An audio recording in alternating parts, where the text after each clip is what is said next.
Week 2, day 3. How you doing? We are really excited about this. This is one workout that we usually have people do during our foundations class. You guys are essentially doing foundations online with us. So we've mixed a little bit of what we do during our basic introduction class with an introduction to fitness. So it's kind of a hybrid of the two that we've been kind of putting together for you guys. It's been really fun putting together. I'm always excited when we pull one of the 7s out because we jokingly call it 7 minutes in heaven because it gets a little spicy halfway through. We'll go ahead, we'll jump into the warm-up. We'll get started here. Chuck's gonna go ahead and do one round of these 3 movements. Each movement will be 30 seconds each. He's gonna go ahead and start with some nice slow air squats. You probably noticed Chuck got in his setup position. He has his heels outside his hips. His toes are slightly pointing out so that his knees will track out instead of caving in like a baby giraffe. He's gonna put his hands up in the air like he doesn't care. He'll push those hips back, sitting down into a 5, 4, 3, 2, 1. Slow air squat, up, 5, 4, 3, 2, 1. And he'll do slow air squats for 30 seconds. He'll move on to one of my favorite yoga positions, down dog. You'll know if you're an up or down dog by what position your head's in. So Chuck's gonna be in that nice plank position. He's gonna put his head down, scooting his hips back and looking between his legs. Chuck has a little bit less mobility than some people, so this position, he has to really focus on pushing his heels down to get that really great stretch. He'll hang out here for 30 seconds or when, the blood rushes to his head and he passes out. We'll go ahead and stand up from that, honey. Then we're gonna do 3 rounds, 20 seconds of these 3 movements. So you'll start with 20 seconds of jumping jacks.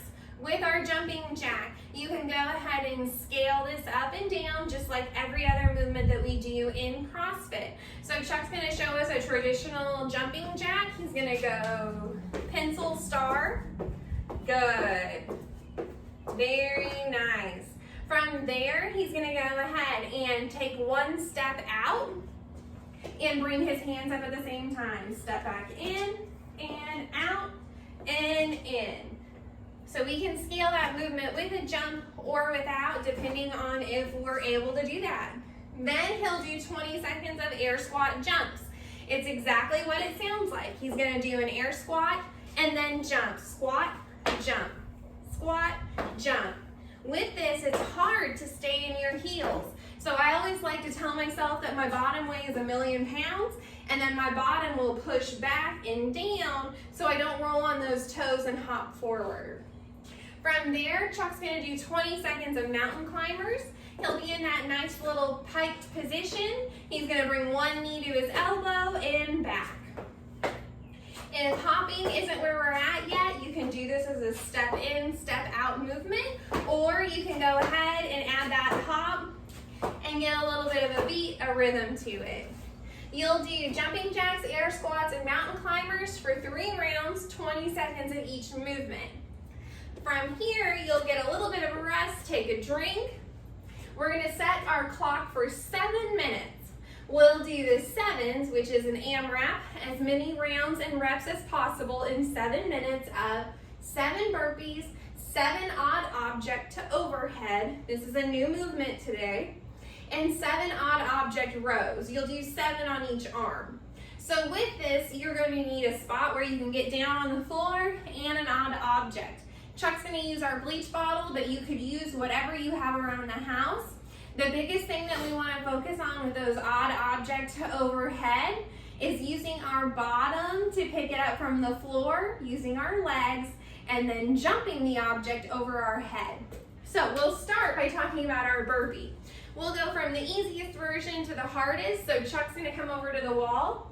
He's gonna be 2 to 3 feet away from the wall. He'll put his hands on the wall. He's gonna do a push-up. And then he'll do a jumping jack. A push-up and a jumping jack. Can you do a jumping jack with a step out? Perfect.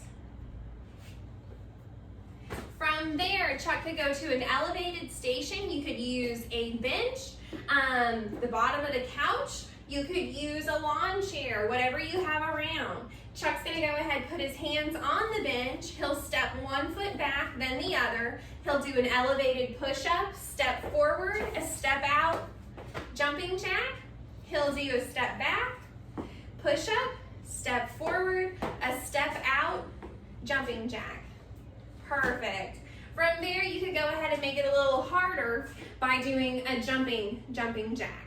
Chuck will go down to the hardest version now, where he starts standing up. He'll go to the floor to do chest and thighs touch the floor. He'll pop into a tuck position, then jump, reaching for the sky. Now, you could still scale this. You could put your hands on the floor, step back 1 foot at a time, hit your push-up, step up, and then do a step out jumping jack. He's got it. Now, after you've done those 7 burpees, breathe. Burpees take the wind out of me. So I like to rest for a couple seconds before I move on to the next movement.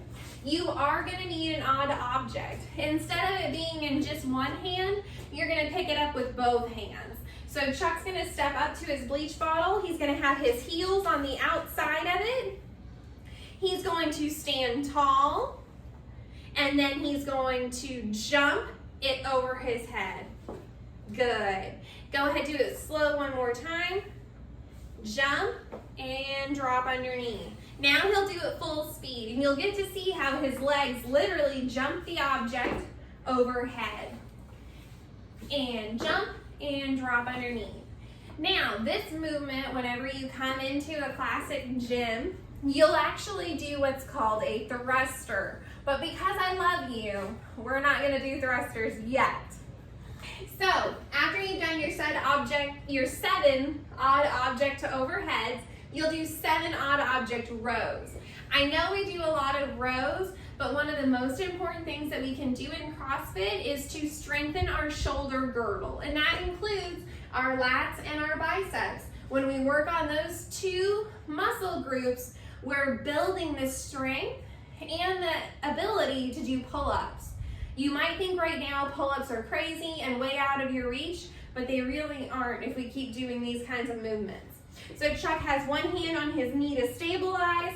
He's gonna start the lawnmower so his elbow breaks the plane. He'll do 7 on that side, 6, 7, and switch.